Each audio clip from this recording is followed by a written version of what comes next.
Bueno, bienvenidos a este webinar que se titula La Iglesia en la Era Digital, una mirada desde el Concilio Vaticano II, y que estará a cargo del presbítero doctor Alejandro Ramos, quien estaba hablando hace un ratito.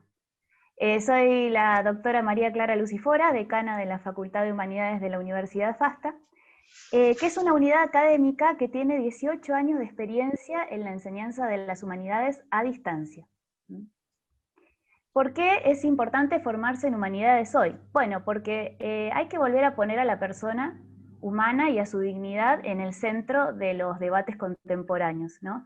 Como dice el Papa Francisco, tenemos que las humanidades colaborar en la generación de nuevos modelos de desarrollo global y de progreso humano, ¿m? Que vuelvan a poner al hombre en el centro y que exijan que los avances científicos, tecnológicos y las decisiones políticas y económicas siempre tengan en cuenta la dignidad de la persona humana y nunca atenten contra ella. Por eso la centralidad de los valores humanos por sobre los políticos, los económicos y los tecnológicos es fundamental para crear sociedades más justas, más equitativas, más sostenibles. Las humanidades tenemos una función prioritaria en este objetivo.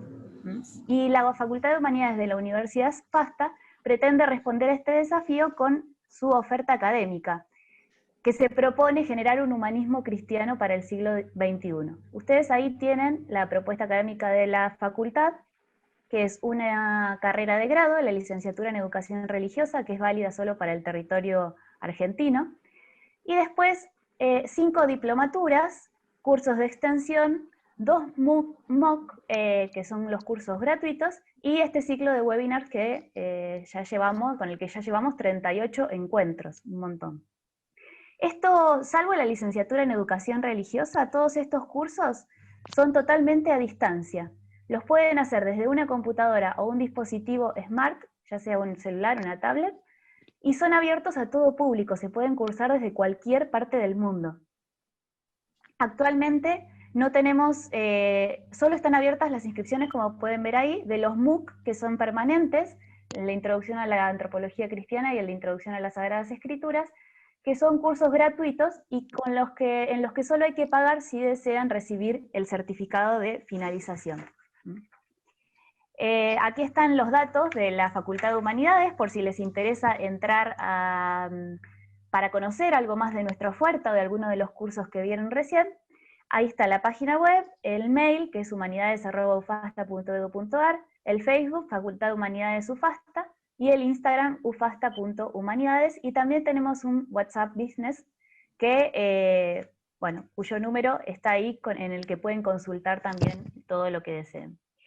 Este ciclo de webinars, así como los MOOC, los organizamos con un movimiento de iglesia que se llama Misioneros Digitales Católicos y que nace del llamado que tenemos todos los católicos a buscar la santidad y a llevar la palabra de Dios a todos los rincones del mundo.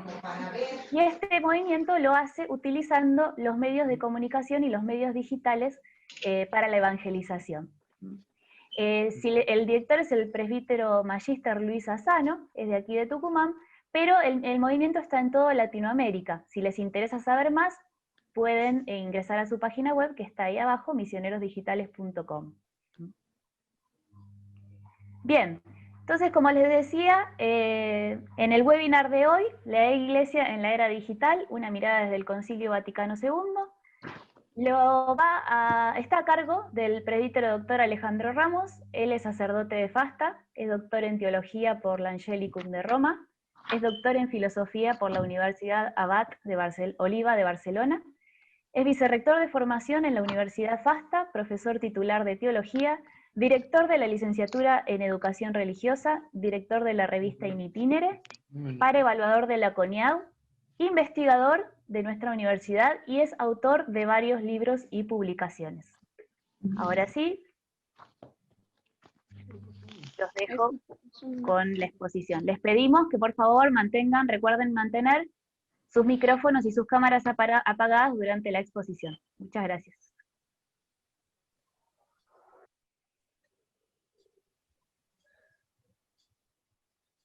Bueno, yo les voy a hablar, quiero presentar la pantalla y no me deja, ¿no?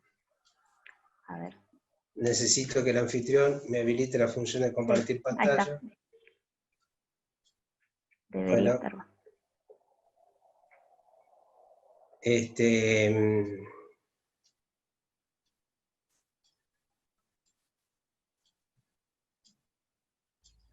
¿Se puede? sí, pero no me aparece el documento. Bueno, Lo puedo mientras compartir yo si no, como prefieres.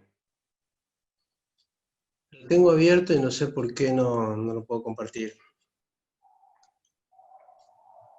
Bueno, lo comparto yo, no hay problema. Bueno, Un minutito que ya lo abro.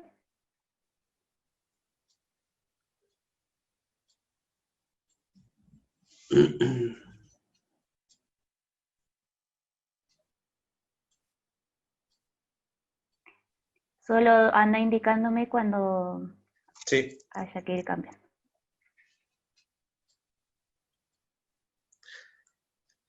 muy bien. Perfecto.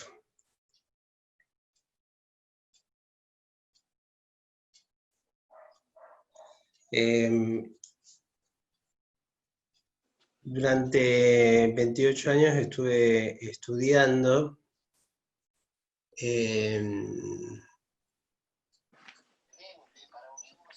estuve estudiando el tema de la iglesia, ¿no? Hay alguien que tiene ahí abierto el micrófono, si lo puede apagar. Bueno, y lo que voy a presentarles ahora es más bien una reflexión teológica sobre el misterio de la iglesia, ¿no? Centrado, tomando como punto de partida de reflexión lo que el Vaticano II reflexionó sobre el concilio, ¿no? El concilio que empieza Juan XXIII, que está aquí a la izquierda de la pantalla, en el año 62, y después lo continúa Pablo VI. Cuando hace la apertura del concilio, perdón, primero lo que voy a hacer yo es explicarle básicamente la teología del concilio y después ver lo que está sucediendo ahora en el mundo y cómo algunas de las respuestas que da el concilio sirven para pensar soluciones para los problemas actuales, ¿no? Entonces, el Papa Juan XXIII en el discurso inaugural del Concilio Vaticano II dice que es un concilio que va a ser pastoral, no se propone dar definiciones dogmáticas. Hay una sola definición dogmática que da el concilio a partir del número 21, 22, que es que el episcopado es un sacramento, ¿no? Y lo hace de manera formal, como se hace en la teología, en el magisterio de la Iglesia, diciendo, nos definimos que el episcopado es un sacramento, ¿no? Salvo eso, todo el resto del concilio, los textos que produce, todos los documentos tienen un objetivo de tipo pastoral, como dice Juan XXIII, que es presentar la iglesia, adaptarla a los tiempos actuales, los tiempos modernos, decía, ¿no? En esa época. Y como digo, el concilio lo va a continuar después Pablo VI. Pablo VI dijo que el Concilio Vaticano II, así, hay dos grandes concilios en la historia de la teología, en la historia de la Iglesia, y que son el Concilio de Nicea, que presenta a Cristo al mundo, y el Concilio Vaticano II, que presenta a la Iglesia al mundo, ¿no? Entonces, estamos hablando de el documento de la Lumen Gentium, que va a ser la reflexión del magisterio más importante que se ha producido en la historia sobre qué es la Iglesia, cuál es la misión que tiene en la historia, ¿no? Si pasamos a la siguiente. Lo que trata de hacer el concilio es adaptar la Iglesia, como digo, a la modernidad, a una situación nueva con la cual se enfrentaba, ¿no? La reflexión sobre la teología de la Iglesia comienza en los apóstoles a partir de que los apóstoles reciben de Cristo la misión de continuar a lo largo de la historia la predicación del reino de Dios que él había comenzado, ¿no? Entonces, a partir de ese momento comienzan a surgir reflexiones, ya incluso uno los puede ver dentro de los textos sagrados, de las cartas apostólicas, por ejemplo, sobre qué es la iglesia, cuál es la finalidad de la iglesia, y todo lo que tiene que ver con la organización de la iglesia, los sacerdotes, los diáconos, etc. Todo eso aparece ya del principio como una reflexión, una primera reflexión teológica. Si pasamos a la siguiente, de esta primera reflexión la toman después los padres de la iglesia, y lo que van a hacer es comenzar a producir también ya no textos sagrados, sino empezar a hacer reflexiones sobre qué es la iglesia. Uno de los primeros textos dentro de los primeros padres apostólicos está el texto de San Cipriano sobre la unidad de la iglesia, ¿no? En un momento en el cual había ya divisiones entre las distintas comunidades y empezaban a aparecer también algunos grupos, sectas, como los gnósticos y demás. Entonces San Cipriano hace todo un escrito sobre el sentido de la unidad de la iglesia. Podríamos decir que de las primeras reflexiones sobre la iglesia está la obra de San Agustín, ¿no? La ciudad de Dios, que no es propiamente un tratado sobre la iglesia, sino que es una reflexión sobre el sentido de la historia, el sentido teológico de la historia. Y él ubica a la iglesia como la parte peregrina de esa ciudad de Dios, que tiene como objetivo llegar a la Jerusalén celestial. Es la teología más importante de la historia que se haya escrito, y le da un marco más amplio a la reflexión sobre lo que es la iglesia. El tratado sobre la iglesia aparece recién en el 1301, fíjense cómo pasan muchos siglos. Se escribe el de régimen cristiano de Juan de Viterbo, que hace una reflexión sobre qué es la iglesia, y sobre todo lo que trata de hacer es defender la potestad del Papa. Las primeras reflexiones o tratados sobre la iglesia surgen en un contexto de discusión, ¿no? Sobre cuál es más importante, si la autoridad del Papa o la autoridad del Rey, ¿no? En ese momento la discusión, el enfrentamiento entre Bonifacio VIII, Felipe, el rey de Francia, ¿no?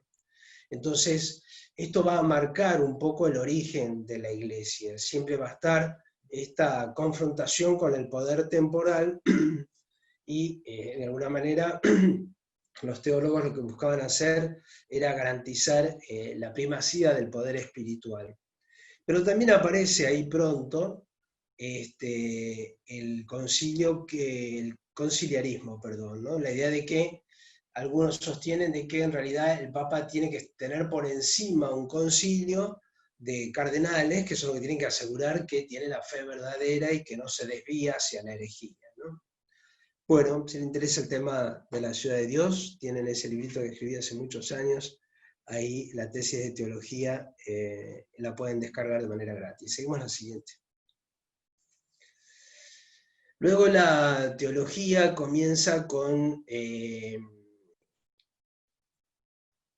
una serie de vaivenes, la teología sobre la iglesia, en donde va a haber contraposición entre una visión que apunta demasiado a lo espiritual y una visión que apunta demasiado a la organización, digamos, eclesial, ¿no? Ustedes pueden ver, en 1500 surge, ya un poco antes, el planteo de los grandes reformadores de la necesidad de rescatar una visión más espiritual y evangélica de la iglesia. Hay determinadas razones que explican la reforma y la oposición de Wycliffe, de Hus, de Lutero y de Calvino a la iglesia, que es la decadencia del clero, el centralismo romano, también la apetencia de príncipes alemanes que ven la oportunidad de quedarse con grandes tierras, ¿no? de la iglesia.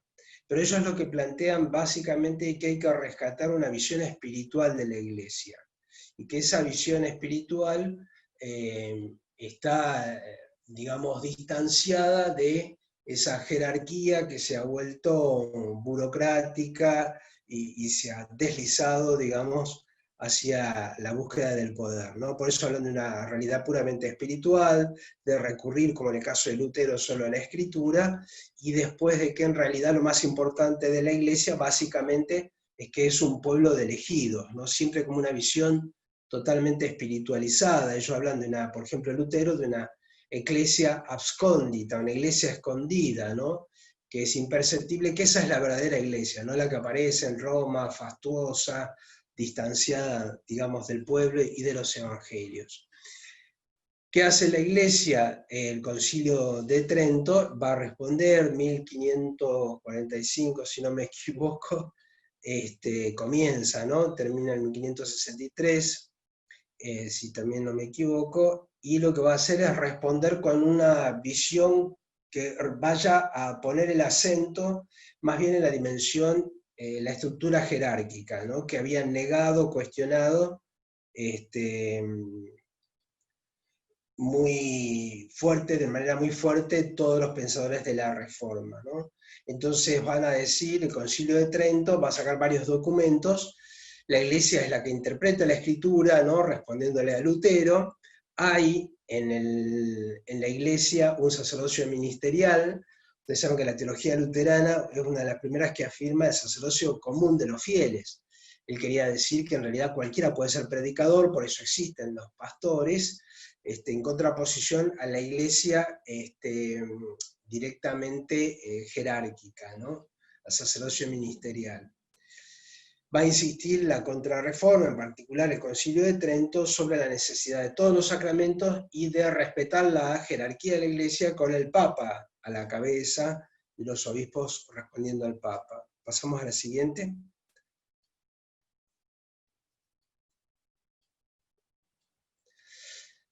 En la modernidad, estoy haciendo como grandes saltos, ¿no? de cómo se ha ido reflexionando la Iglesia a lo largo de la historia, comienzan a aparecer algunas reflexiones que tratan de rescatar después de un periodo posterior al Concilio de Trento que insiste sobre la visión jerárquica de la Iglesia.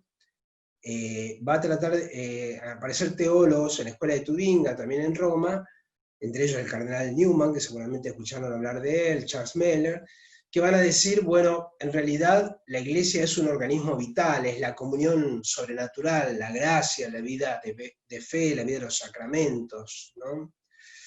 Y también el Concilio Vaticano II, el primero, perdón, en el 1870, va a insistir sobre la necesidad de que la Iglesia es la que interpreta la Escritura, no es solo una escritura sola, como decía Lutero, y que no hay incompatibilidad entre la razón y la fe, que era una de las tesis de la teología luterana, ¿no? También el Concilio Vaticano I termina con un documento muy importante, la Pastor Eternus, que habla del primado papal, ¿no? Como el obispo que está a la cabeza de Roma, y Roma como la madre de todas las iglesias, y entonces el Papa tiene la plenitud potestatis respecto de toda la iglesia, ¿no? Por eso el Papa nombra a los obispos, los puede sacar también, ¿no? Tiene una potestad, digamos, universal e inmediata, la potestad de orden episcopal. Eso define el Vaticano I y también va a explicar en qué va a consistir la infalibilidad, ¿no? Este don especial del Espíritu Santo para que el Papa no se equivoque en materia de fe y de moral y guíe, como le dicen, aparece en la Sagrada Escritura, guíe a sus hermanos, digamos, los confirme en la fe, ¿no? Seguimos.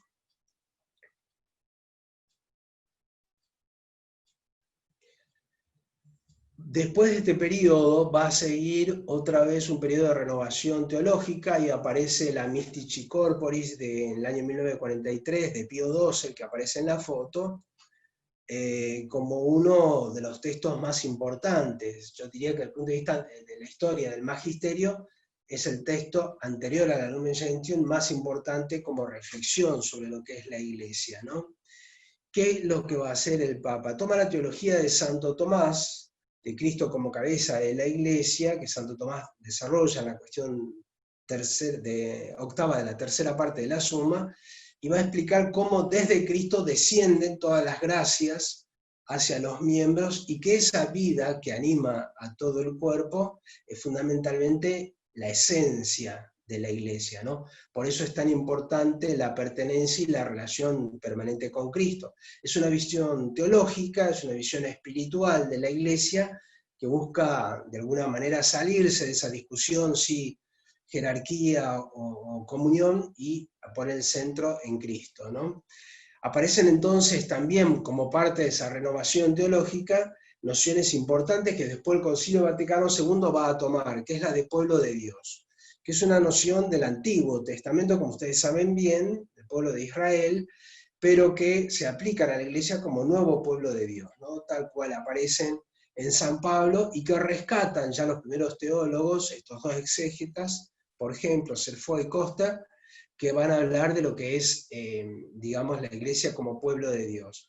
Otra noción que también aparece en este momento, que aparece en algunos teólogos como Semmelroth, Ratzinger, todo esto es poco antes del Vaticano II, es la de sacramento de salvación, ¿no? Que también rescata la visión de la Iglesia en una perspectiva teológica, ¿no? Como un instrumento a través del cual pasa la gracia. Es un instrumento de Dios, no es la causa principal de la gracia, pero es por donde pasa la gracia de manera ordinaria para llegar a los cristianos. ¿Todo esto qué hace? Prepara de alguna manera, pasemos a la siguiente, toda la reflexión teológica que va a hacer el Vaticano II, que tiene muchos documentos, pero quizás el más rescatable, el más importante, por la extensión que tiene, y por finalmente cómo enfoca la Iglesia, es la Lumen Gentium, ¿no? Un documento que debería ser motivo de inspiración, digamos, teologal, espiritual, para todos los cristianos, creo yo, va a quedar por muchos siglos, digamos, ¿no? Este es el documento, sigamos, que vamos a analizar ahora muy brevemente, tratando de rescatar de alguna manera lo más importante. La Lumen Gentium es expresión de toda esa preparación, de esa renovación teológica, y significa una verdadera renovación, profundiza, digamos, esa renovación teológica. Primero porque cambia el método de hacer teología, ¿no? En este caso, la teología va a fundamentarse más sobre la Biblia, sobre los padres de la Iglesia, y por eso va a tener también como una perspectiva más sobrenatural, no enfocándose, digamos, en la organización y en la estructura jerárquica, sino más bien en la presencia de Dios. Otro aspecto es que tiene en cuenta la dimensión histórica, ¿no? Sobre todo a través de la noción de pueblo, cómo Dios se va revelando y cómo a través de la historia la Iglesia va recorriendo, pasando por distintas etapas, y que la Iglesia es esencialmente una realidad histórica, no puede permanecer al margen de la historia, ¿no? No puede describirse la Iglesia como si fuera algo atemporal, ¿no? El modo como concebía la Iglesia en las distintas épocas va cambiando, porque va cambiando también el contexto de la Iglesia, los hombres, la mentalidad, y entonces tiene esa dimensión histórica. Y finalmente lo que va a hacer la Lumen Gentium es poner el origen en la vida trinitaria, que me parece una de las cosas, digamos, más importantes desde un punto de vista teológico, porque nos enseña a pensar la Iglesia, ¿no? La Iglesia nace en Dios, no en los hombres. Entonces, es de Dios, nace en Dios y es para Él, ¿no? Otro de los aspectos importantes que resalta la Lumen Gentium es, a partir de poner a Dios en el principio, en el medio y en el final, reubica también cada uno de los que participan de la vida de la Iglesia, y va a rescatar mucho la misión de los laicos, de los consagrados, qué lugar ocupan en este misterio de la Iglesia, ¿no? Hubo después del concilio toda una renovación eclesial, una primavera, un Pentecostés, la aparición de muchos movimientos laicales, yo estoy en uno de ellos, en los cuales surgen a partir de este concilio, como impulso que da el concilio. Sin embargo, quiero decir que el tema principal del concilio, después lo voy a repetir, no son los laicos, sino que es Dios, ¿no? es que la iglesia es de Dios y para Dios, ¿no? Porque precisamente se sale de esa discusión de la importancia de uno o de otros del concilio. Y como decía antes, finalmente va a terminar la Lumen Gentium de alguna manera afirmando, enseñando, definiendo que el episcopado es un sacramento. Si les interesara más sobre esto, también pueden descargar todos los libros gratis para que no gasten un peso. Ahí están presentes lo pueden descargar gratis, digamos, ¿no? Lo pueden buscar. Sigamos. Su manual que escribí porque enseñé durante 15 años en el Seminario Mayor de La Plata, Eclesiología, ¿no? Bien, ¿dónde nace la iglesia? El Padre Eterno, dice el número 2 de la Lumen Gentium, creó el mundo universo por un libérrimo y misterioso designio de su sabiduría y de su bondad. Decretó elevar a los hombres a la participación de su divina. A todos los elegidos desde toda la eternidad los predestinó y determinó convocar a los creyentes en Cristo en la Santa Iglesia. ¿Qué es lo que hace el concilio? Lo que está diciendo es que la iglesia es fruto del plan de Dios. ¿Quién pensó la iglesia? ¿Pedro, los apóstoles? No, Dios, ¿no? Por eso lo mandó a su Hijo. Entonces, ya cuando crea el universo, ya está pensando, ¿no? Y por eso decreta elevar a los hombres, solo partícipe de su vida. La predestinación, como enseña Santo Tomás, es causa de las gracias, ¿no? Es el plan de Dios que conduce, por el cual Dios envía las gracias para llevar las personas a la vida eterna. Y ahí entra la iglesia.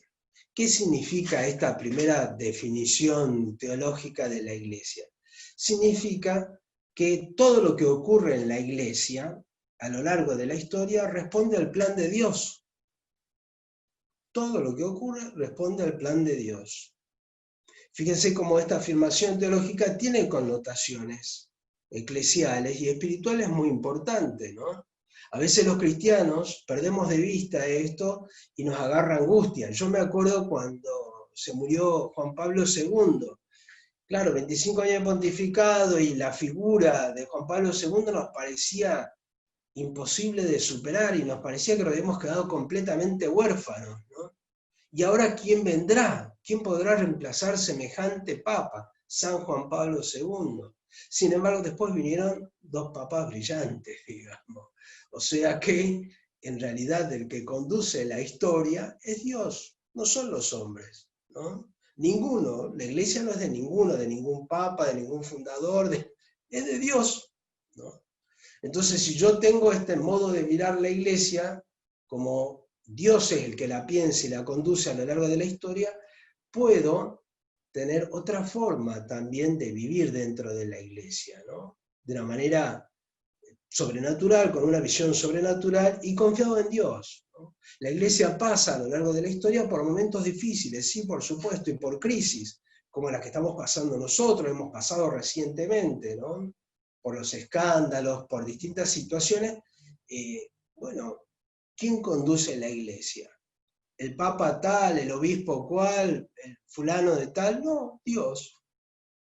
Entonces la primera actitud de un creyente, de alguien que se para frente a la iglesia y no mira la institución, la organización y los hombres como lo más importante, entonces se da cuenta que lo que tiene que hacer es, bueno, esto, de alguna manera seguir las enseñanzas del concilio. La iglesia se edifica según el plan de Dios y pasa por distintos momentos, ¿no?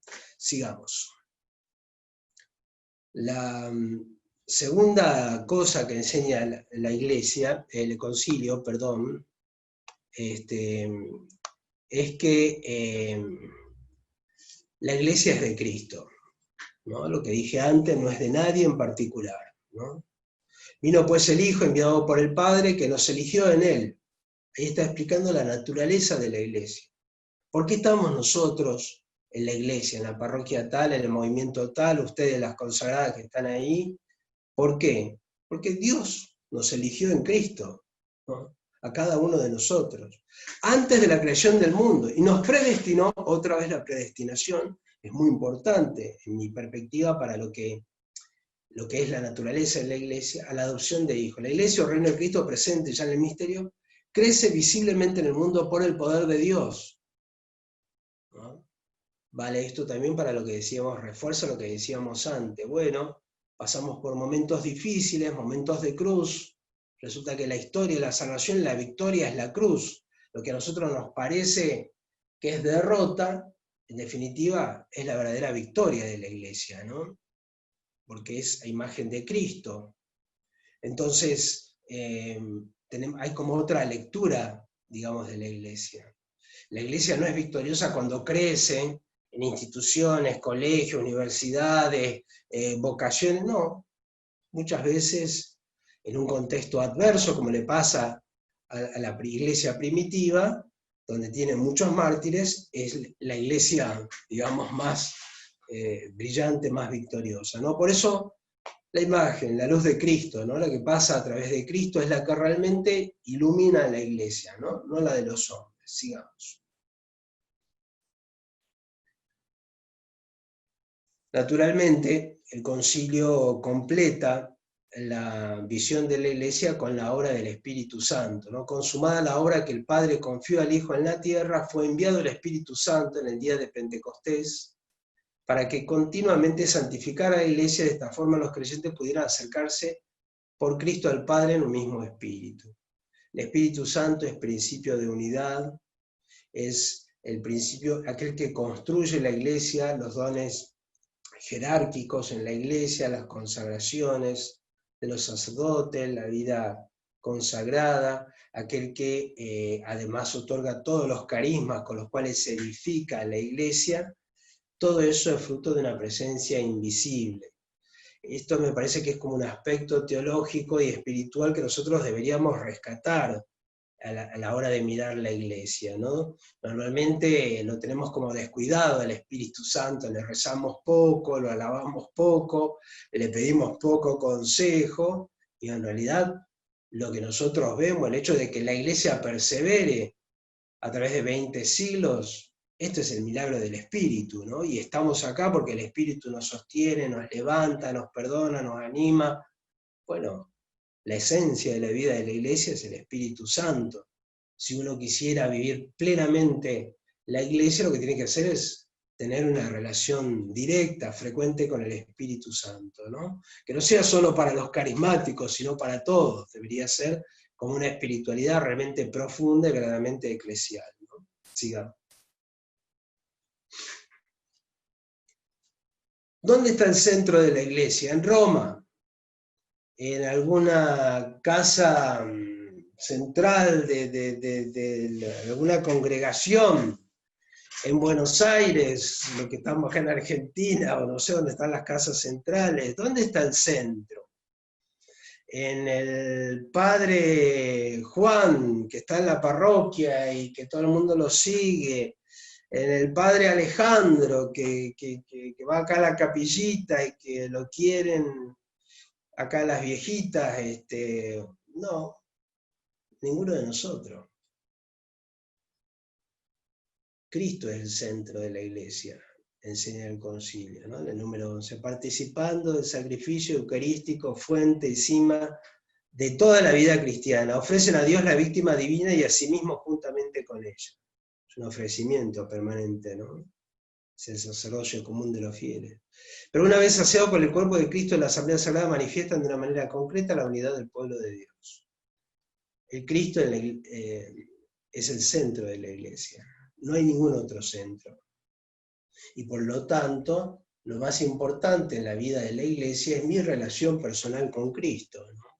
Esto no significa que yo no tenga en cuenta la jerarquía y al padre Juan o al padre Alejandro o a quien sea o a la hermanita, no.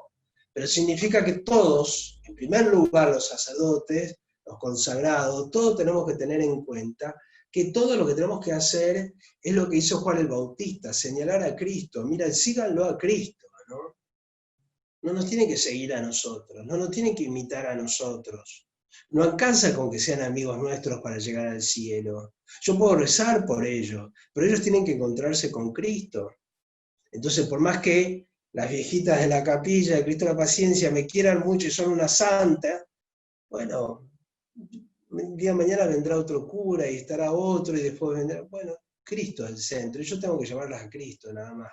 Y en la medida que yo lo ponga a Cristo al centro, tenemos que hacer un ejercicio que por ahí los curas nos cuesta mucho, ¿no? Porque estamos acostumbrados a predicar y que todos nos miren a nosotros y corrernos un poquito, ¿no? Este es el gran acto de humildad del que es instrumento de Dios, sea sacerdote, consagrada, sea un laico, llevar a la gente a Cristo y después correrse, ¿no?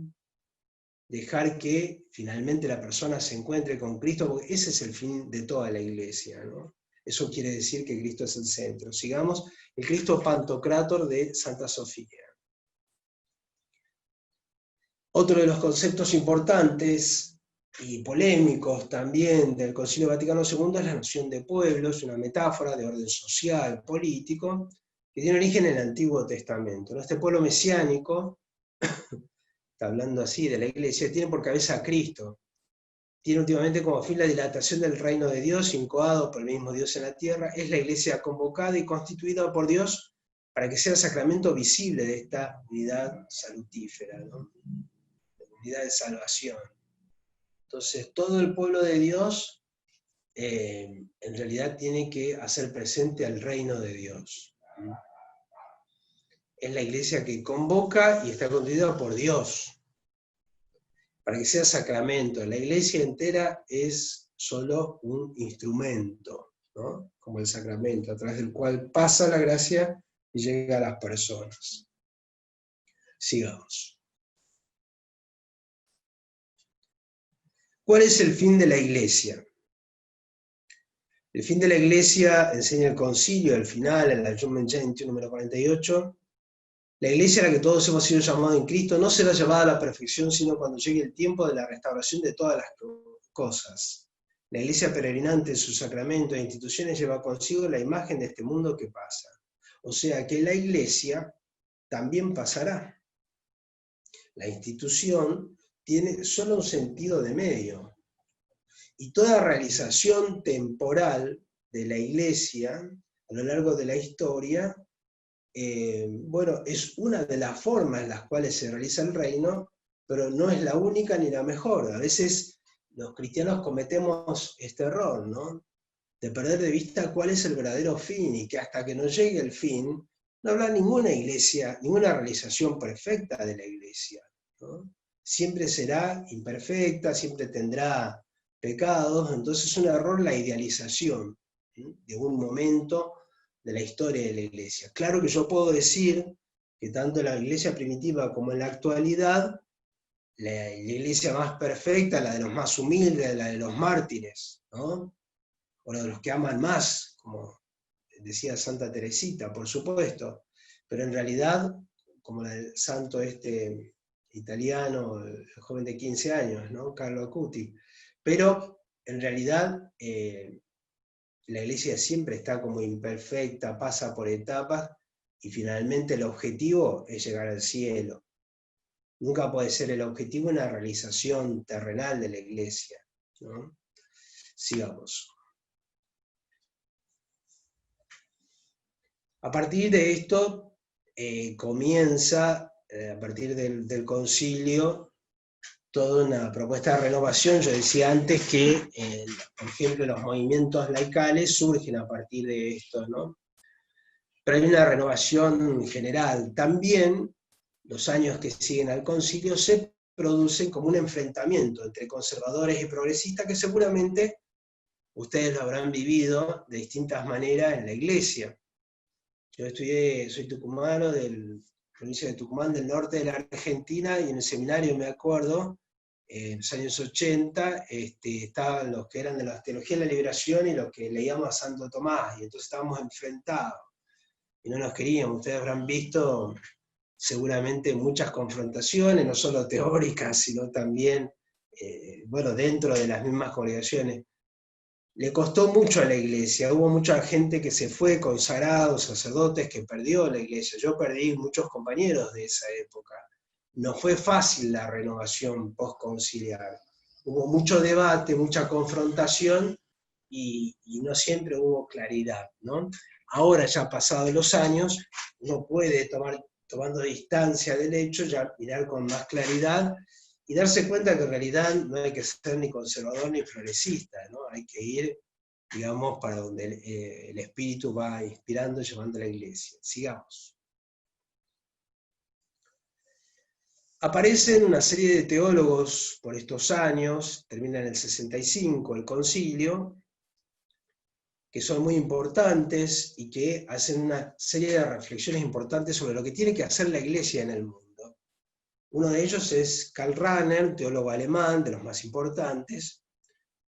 Él escribe en su curso fundamental sobre la fe, lo tienen ahí al texto, la historia oficial de la salvación no es sino la explicitación, la previsibilidad histórica de aquella historia de la salvación y de la gracia, que desde el fondo de la esencia humana divinizada por la comunicación de Dios mismo se extiende a todas las dimensiones del hombre.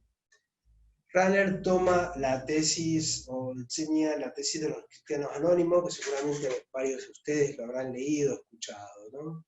Él sostiene que el hombre está abierto ya por su apertura mental hacia el conocimiento de todas las cosas, está abierto también el conocimiento de Dios. Toma un concepto de la gnoseología kantiana, de la apertura trascendental de la conciencia, y dice que esa apertura trascendental es apertura a la trascendencia, ¿no? Entonces se va a decir, están los cristianos que están dentro de la iglesia, pero hay muchos cristianos anónimos, ¿no? Esa fue su tesis. Si pasamos a la siguiente, a mí me parece importante, digamos, una de las decisivas, porque ha tenido mucha prevalencia, mucha aceptación en la teología católica, ¿no? Mientras uno se acepte a sí mismo, acepta al hombre a Cristo como su consumación absoluta y garantía de su movimiento anónimo hacia Dios, ¿no? Si uno se acepta a sí mismo en su condición de hombre, finalmente está como aceptando también a Cristo.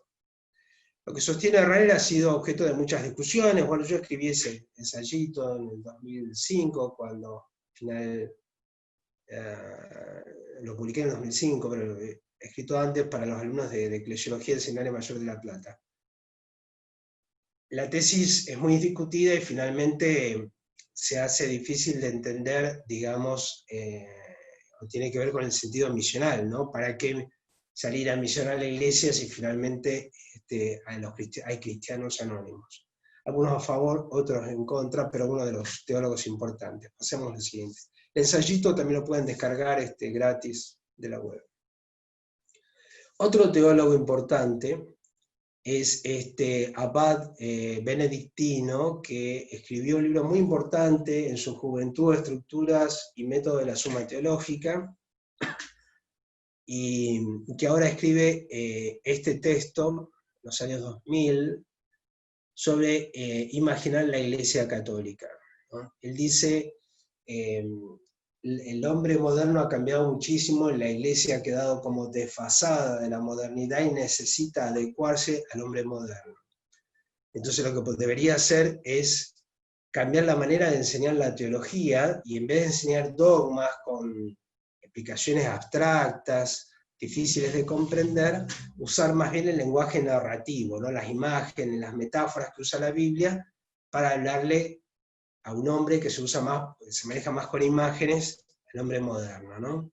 También usar más un lenguaje histórico, porque la iglesia es una obra de Dios en la historia, y esto es mucho mejor que ese lenguaje, como digo, conceptual, metafísico, abstracto, que se le complica a la gente, ¿no? También polémico, y una de las reflexiones sobre lo que debe hacer la iglesia. Sigamos. Otro de los teólogos, estoy citando solamente los más importantes, en estos libros de ensayitos que publiqué hace muchos años, hay más, ¿no? Otro de los teólogos importantes es Walter Kasper, que obispo alemán, que fue prefecto para la Congregación para el Ecumenismo. Él sostiene que el desafío más importante de la Iglesia en la actualidad es el pluralismo, la pluralidad, ¿no? El hecho de que haya muchos tipos de pensamiento, ¿no? La Iglesia debe encontrar el camino para el diálogo con una mentalidad pluralista entre el fundamentalismo y el relativismo, ¿no? tiene que ver cómo dialogar. Ahora la gente, cada uno tiene su pensamiento, su modo de ver las cosas, y no acepta fácilmente un solo pensamiento como le sucedía antes la Iglesia. Yo creo que es muy profunda la observación de Casper, porque realmente la pluralidad, el pluralismo es posiblemente uno de los desafíos más importantes. Hay que renovar la metafísica, ¿sí? La filosofía que sostiene la teología, hay que volver a proponer a Cristo, y en un mundo que está como desencantado, desilusionado, que es el que vivimos nosotros en la actualidad, hay que reproponer el mensaje de esperanza, ¿no? Tiene observaciones muy importantes, Casper. Una de ellas es que lo que hay que reformar en la Iglesia es que la Iglesia habla demasiado de sí misma, dice en este texto, y tiene que hablar más de Dios que de sí misma, y a mí esa afirmación me parece muy lúcida, porque muchas veces uno se encuentra con que también, digamos, dentro de las instituciones a veces se pone el foco más en la organización interna, digamos, en lo que es la institución, en las obras de la institución, que en Dios, ¿no? Todo el sentido de toda la institución, de la jerarquía, de los cargos, de los ministros, de todo lo que se hace, es Dios. Y lo que tenemos que hacer, como decía antes, nosotros corrernos, pasar un plano secundario, que la gente se encuentre con Dios, ¿no? Así que me parece muy valioso lo que dice Casper. Sigamos. Bernard Häring es un profesor, un teólogo de moral, de los más importantes. Él sostiene que hay un cambio muy notable en la mentalidad de la gente, y que entonces esto exige que la Iglesia también enseñe la moral de una manera nueva, ya no recargando sobre la noción de culpa y de castigo, ¿no? Pasar una moral fundada en la gracia, no en los mandamientos, formar a cristianos maduros en libertad y responsabilidad y no sometidos. Son tesis que él propone en el coraje de un cambio en la Iglesia, sería en español, ¿no? Y hace falta renovar la confesión porque es una fiesta del perdón. Confieso que hace, no sé, casi 20 años, cuando lo leía el libro, me parecían todas herejías, y actualmente me doy cuenta, miren cómo cambia uno, que en realidad las cosas que dicen no están mal. La gente va evolucionando, digamos, va cambiando su manera de ser, y lo que nosotros estamos asistiendo en la actualidad es que la gente tiene una mayor autonomía, ¿no? Ya no tiene tanta dependencia y sometimiento, y sin embargo, y que a veces nosotros en la Iglesia es como hemos insistido demasiado en la noción de culpa, de pecado, como instrumento a veces para manejar las conciencias, indicándole demasiado a la gente lo que tiene que hacer, o infundiéndole temor, ¿no? Y que en realidad deberíamos rescatar un modo de vivir también los mandamientos de una manera más festiva y más fundada en la gracia, y no tan obsesionado con la culpa, ¿no? Creo que esto que propone Häring está sufriendo en la actualidad, con este modo de vivir la Iglesia en pandemia, encerrado, una nueva perspectiva y aceleración, ¿no? La gente está encontrando formas de vivir, digamos, la fe, y sin tener una necesidad a veces como obsesiva, hablo de los excesos, de determinadas prácticas, ¿no? Puede ser, entendido en el buen sentido, una oportunidad para una reflexión espiritual más profunda. Por ejemplo, la gente hay gente que está obsesionada porque no puede tener las mismas prácticas que tenía antes religiosas. Y sin embargo, yo creo que la oportunidad de vivir encerrado y sin posibilidad de ir a una iglesia y más, nos da la posibilidad de vivir una espiritualidad muy profunda, que es la del sacrificio, ¿no? Que hablaba del concilio, de la misa, bueno, el ofrecimiento de sí mismo. En este momento lo más importante es el ofrecimiento de todo este dolor y padecimiento a Dios. Y ese es el gran sacrificio que tenemos que hacer todos. Es lo que está esperando Dios, digamos, de nosotros. Entonces, ya la preocupación no es solamente si cumplo o no cumplo, cuánto cumplí, sino si ofrecí mi vida a Dios o no. Sigamos.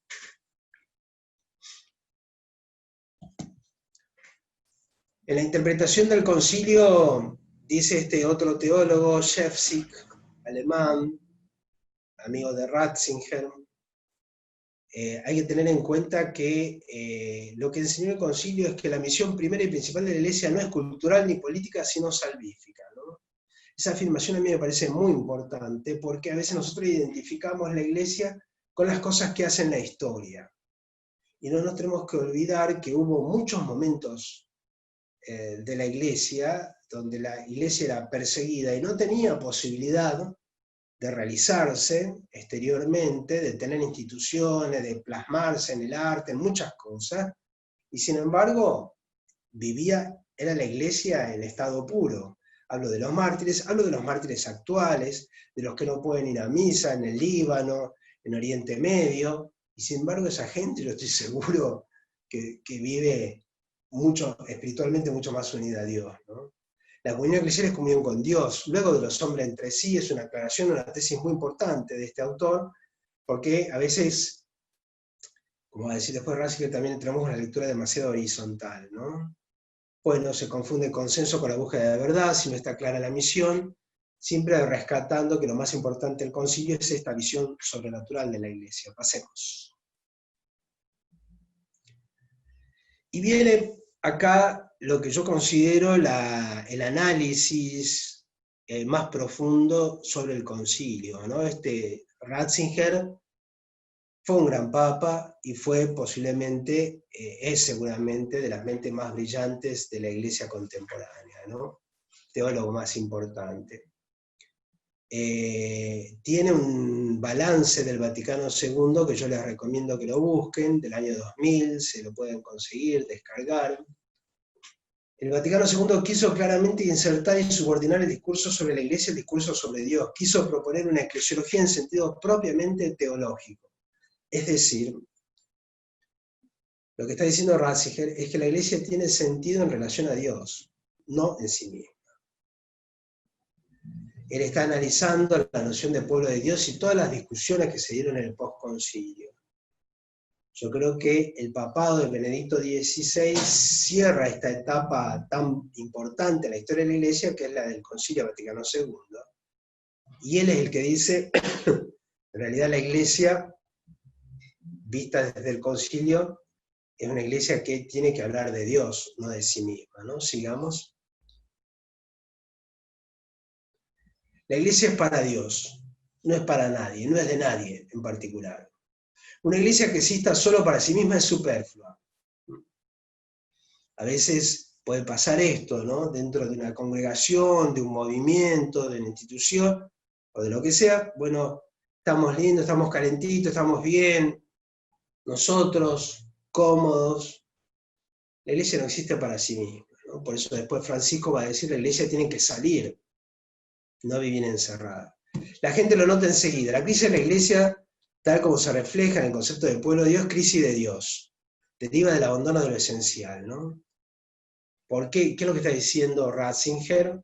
Que la crisis de la Iglesia es porque Dios no está ocupando el lugar más importante dentro de la vida de la Iglesia. Lo estamos ocupando nosotros. Él va a decir en este documento, que muy bueno, que en realidad cuando uno pierde de vista a Dios dentro de la Iglesia y que la Iglesia está para Dios, entonces sucede, dice él, que empezamos a hablar de nosotros mismos. Y nos sucede lo mismo que le sucede a los apóstoles después de la muerte de Cristo, que es que empiezan a ver quién va a ser el primero, ¿no? ¿Quién es más importante, ¿no? Santiago y Juan que le plantean eso, ¿no? Bueno, empezamos a plantear, a ver quiénes son los más importantes, el Papa, los obispos, los laicos, los curas, las religiosas. La Iglesia es para Dios. Cada uno ocupa su lugar, tiene una misión dentro del concierto de la Iglesia, pero es toda para Dios, ¿no? Lo que tenemos que hacer es que brille la presencia de Dios. Sigamos.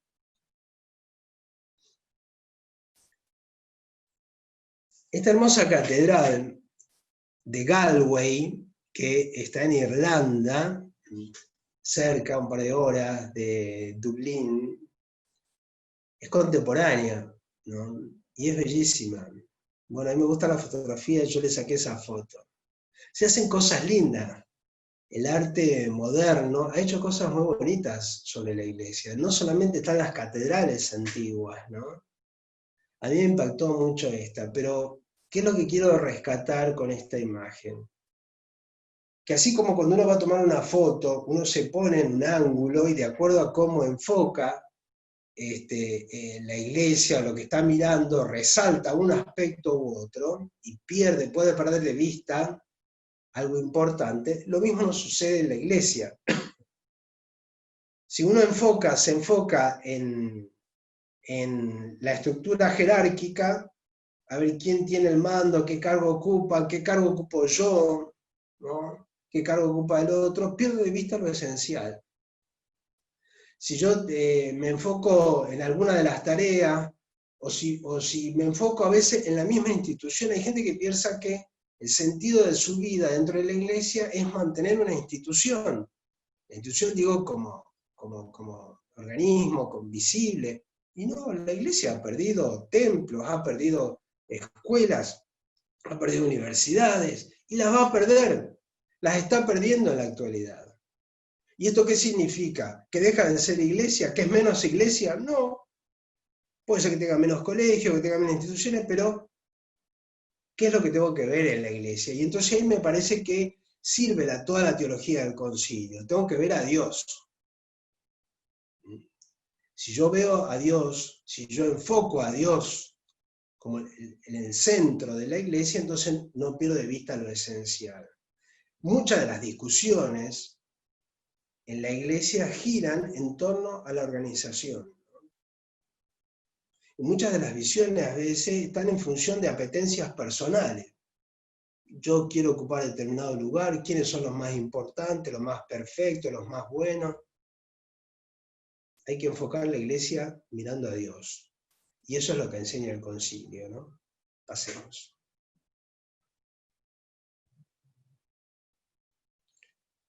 Después del concilio vino en la historia, nosotros decíamos que la iglesia se desarrolla a lo largo de la historia. La iglesia transita un periodo ya nuevo, distinto, donde empiezan a haber cambios radicales. La posmodernidad, ¿no? Este concepto que viene del arte, de la arquitectura, pasa a la filosofía a partir de los años 40, 50, y define un periodo que es el ocaso ya de la modernidad, es la última parte de la modernidad, y que tiene que ver con el debilitamiento ya total de la modernidad, que se define por esto, ¿no? Por un pluralismo radical, por la falta de interés, por el pensamiento por la verdad. No hay una verdad, hay muchas verdades, y las verdades no tienen ya un fundamento en el ser, en las cosas, sino que en las posturas personales. Y no solo eso, sino que además se produce una pérdida de interés por la verdad. No hay ninguna verdad objetiva universal, entonces eso le cambia el escenario completamente a la iglesia, que siempre dijo, nosotros enseñamos la verdad de Cristo. Bueno, ahora, ¿cómo hacemos en un contexto de relativismo absoluto, ¿no? Si quieren también pueden descargar ese librito que escribí hace varios años. Sí. Aparecen en este periodo muchas reflexiones teológicas sobre qué es lo que tiene que hacer la iglesia. Mardones, por ejemplo, este pensador, teólogo de catalán, habla de que la iglesia tiene que tomar conciencia de que ahora hay un pensamiento fragmentario, ya no hay una búsqueda de una verdad, entonces va a tener que cambiar el modo de hablar, ¿no? Tiene razón en eso. Después Hans King, ustedes lo conocerán, famoso teólogo, hereje, ha escrito herejías, varias herejías, pero tiene también un pensamiento interesante, vale la pena leerlo, porque él se plantea, dice, bueno, la iglesia tiene que cambiar porque en la modernidad hay cosas buenas, no todo es malo. La iglesia tiene que abrirse a eso, ¿no? Algunas de las reflexiones de él creo que son rescatables, valiosas, ¿no? Que uno disienta con otras visiones, digamos. Bruno Forte, un teólogo italiano del sur de Italia, ¿a dónde va el cristianismo? Él dice, la iglesia hoy en día debería hacer un análisis bien profundo de lo que fue la modernidad, ¿no? De todos los aportes positivos y negativos. A mí me pareció muy interesante eso, porque creo que eso no lo hace la iglesia siempre, y es cierto, debería hacerlo, ¿no? Hacer como un balance de eso. Art Bucle, Refundar la Iglesia, es otro texto interesante que dice que la Iglesia tiene que cambiar el modo de conducirse dentro de la Iglesia. Ya no puede ejercerse dentro de la Iglesia el liderazgo como se ejercía antes, de una manera personalista, unitario, donde el jefe, el líder, bajaba hacia el resto, digamos, todo lo que es lo que el resto debería seguir, ¿no? Bueno, este es un documento, todos los tienen que leer.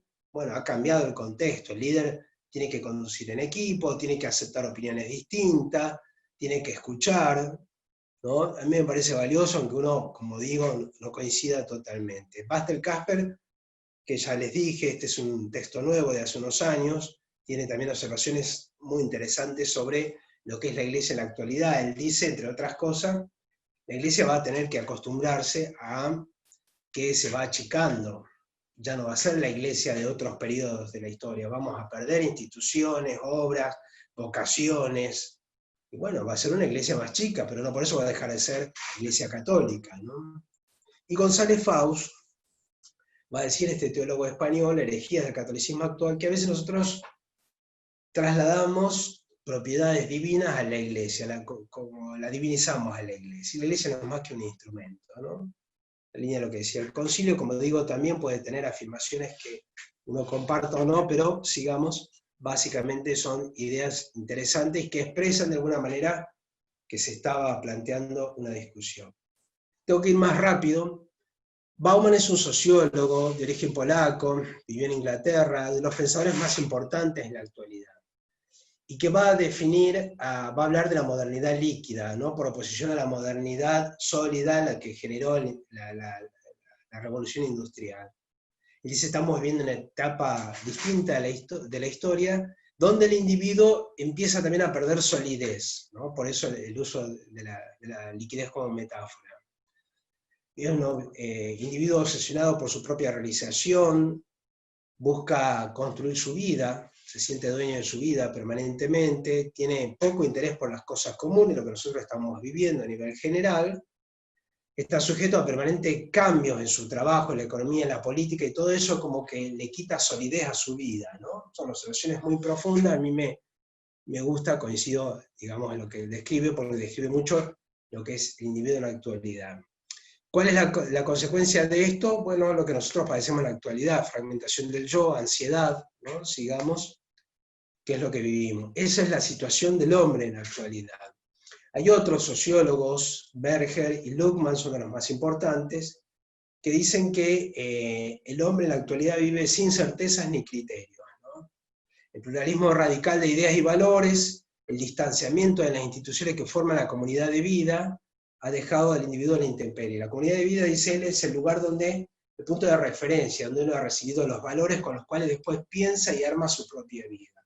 El individuo se ha ido alejando de esas instituciones, del Estado, de la Iglesia misma, y entonces hoy en día el individuo no se identifica con las instituciones. Hay una seria crisis del valor de la institución, ¿no? Y esa es otra de las cosas de los grandes desafíos que tenemos también en la actualidad.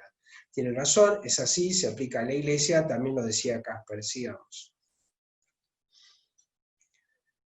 ¿Qué es lo que está sucediendo en la actualidad? Bueno, este filósofo, barico y escritor italiano, contemporáneo, habla de una nueva era. Nosotros estamos comenzando una nueva era. ¿Cuándo comenzó la nueva era? Bueno, muchos de los pensadores actuales dicen que precisamente el hecho más importante de la actualidad es lo que estamos viendo en la actualidad, ¿no? De la historia contemporánea es la pandemia. La pandemia es el primer hecho totalmente global en la historia y comienza una revolución que venía preparándose de antes, ¿no? Ahora ya se instaló de manera definitiva. Nuestra vida va a cambiar de manera radical, como dicen muchos, cuando podamos volver a la normalidad, que ya no será nunca más exactamente igual. Cambiarán la forma de enseñar, cambiarán las universidades, los colegios, ya está cambiando nuestro estilo de vida, y no volveremos a hacerlo de antes. ¿Dónde estamos parados? En una nueva era. Y es así la era digital, ¿no? Entonces el hombre ha entrado en un mundo que ya hay como dos mundos, dice Barico, la realidad real y la realidad virtual. Y la realidad virtual mueve a la realidad real de manera permanente. Y tiene razón. El teléfono pasa en nuestra vida desde la mañana en que nos despertamos hasta que nos dormimos, y gran parte de nuestra vida pasa a través del smartphone, ¿no? De la computadora. Entonces estamos ya como metidos en una realidad completamente distinta, y esto tiene consecuencias, digamos, muy importantes, porque ya cambia el modo de vivir y se produce una revolución mental. El hombre ya empieza a pensar distinto, ¿no? Él señala estos 3 aspectos como de los más importantes que produce esta revolución mental en una aldea global hiperconectada. La experiencia es desplazarse por la superficie con agilidad, ¿no? En el teléfono vemos todo, nos conectamos con todo y nos desplazamos como surfeamos por la realidad del mundo entero. Nos conectamos con nuestro amigo que ahora está en Estados Unidos, en Miami, en Nueva York, en México, en Colombia, en Argentina, todo, y de una manera fácil, como antes nunca ha sido posible, ¿no? Entonces estamos en todas partes, pero también esto nos produce como un desapego de la realidad concreta, ¿no? Vivimos mentalmente y por lo tanto también realmente como en otros lugares, no en un solo lugar. Y se produce un fenómeno, dice Barico, que es la individualización absoluta en la masa. ¿Qué significa esto? Si ya la modernidad había puesto el acento en el sujeto, en el individuo, a partir de ahora es un individuo que vive masificado, pero cada vez más metido dentro de sí mismo. Hay realmente una revolución mental, ¿no? La inteligencia artificial está cambiando nuestra vida, nuestro modo de vivir y también nuestro modo de pensar, ¿no? Del cual la Iglesia necesita tomar nota, ¿no? Porque imposible si no llegar al hombre de hoy. Sigamos. Entonces, ¿se puede pensar una iglesia en la era digital? Yo creo que sí, y que la iglesia puede ser bonita, bella, cumplir con su misión en un contexto distinto, ¿no? Así como Gaudí, en la Sagrada Familia, logra una de las iglesias más bonitas de Europa y del mundo, y tiene a pocos kilómetros una catedral gótica en Barcelona, con la cual compite en belleza, ¿no? La foto saqué ahí hace unos años. Es una cosa maravillosa. ¿Puede hoy la iglesia generar cosas bellas como esta? Perfectamente. ¿Puede continuar con su misión? Perfectamente. Solo que tendrá que tomar cuenta del modo de vivir y de pensar de los hombres en una era nueva, ¿no? Como dice también el Papa, sigamos. Una de las cosas que deberíamos hacer, ya vamos concluyendo, es tener en cuenta que aceptar que nosotros vivimos dentro de un contexto que ya no es más cristiano. ¿Por qué digo aceptar esto? Porque a veces nosotros identificamos la misión de la iglesia con un modo de ser de la iglesia en un periodo anterior, ¿no? Idealizando siempre el pasado, lo cual es mucho más fácil, digamos. Nos cuesta a veces, nos desilusionamos, nos entristecemos, porque, bueno, vivimos en una sociedad que ya el cristianismo no tiene la prevalencia que tenía antes. La pregunta es, si la sociedad o la cultura ya no es más cristiana, ¿eso significa que fracasa en la iglesia? Para nada, para nada. La iglesia más victoriosa, creo yo, es la de los primeros siglos, la de los mártires. Si ustedes han ido alguna vez a Roma, a las catacumbas, han visto en las paredes los huecos donde ponían, los féretros, ponían allí los cuerpos de las familias enteras. Porque iban a misa, entonces lo identificaban como cristianos. Y sobre la sangre de ellos se construyó la iglesia. Entonces, esa era la iglesia más perseguida, más terriblemente perseguida. Entonces, ¿podemos vivir en una sociedad que ya no es más cristiana, en una cultura diferente y hacer iglesia? ¿Qué tenemos que hacer nosotros? ¿Cultura o iglesia? Bueno, obviamente la iglesia hace una cultura, pero también puede vivir en un contexto distinto y cumplir con su misión, ¿no? Perfectamente.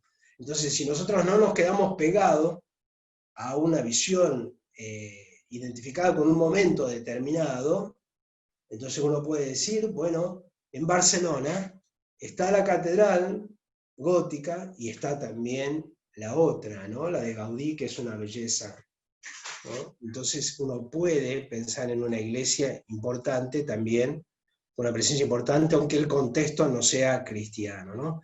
Obviamente la cultura o el contexto cristiano ayuda, es más fácil y es mucho más difícil y desafiante vivir en una sociedad que nos critica, que nos persigue, que nos menosprecia o que es indiferente hacia el cristianismo. Claro que sí, que nos gustaría vivir en otra situación donde, por ejemplo, a los curas no nos identifiquen como abusadores, ¿no? Y uno tenga que andar demostrando que es una buena persona. Nos encantaría vivir en un contexto distinto. Pero bueno, nos tocó esto, Dios nos puso en este momento y nosotros perfectamente podemos llevar adelante la misión de la iglesia. Sigamos. ¿Cómo será la iglesia, ya hablando de la institución? ¿Va a ser la misma? Bueno, hace unos años, hace poco, un par de años, por ahí hicieron esta investigación, el CONICET, y mostraron cómo, fíjense ustedes ahí en el gráfico, cómo disminuyó la cantidad de católicos en Argentina. En 1947 había el 93%, 93,6% era católico en la Argentina. En el 2019 somos apenas el 62,9%. Fíjense cómo casi en el 2008, el 2019, la cantidad de católicos que hemos perdido. ¿Hay una iglesia más chica? Sí, hay una iglesia más chica. Tienen ahí las barras para ver, ¿no? ¿Hay una iglesia que se está achicando? Sí. Hay instituciones que están desapareciendo, congregaciones. Hace poco leía la noticia de que el arzobispo de Múnich anunciaba que de 500 iglesias, parroquias, se van a quedar con 50, con el 10% en Múnich. Fíjense ustedes. Y esto es un problema que pasa no solamente lejos, estoy mostrando lo que pasa acá en mi país, en Argentina, pero ustedes lo pueden ver cuando van a misa los domingos. Pueden ver en las congregaciones, hay menos gente, ¿no? Hay menos sacerdotes, hay menos seminarios. Y entonces, ¿qué significa esto?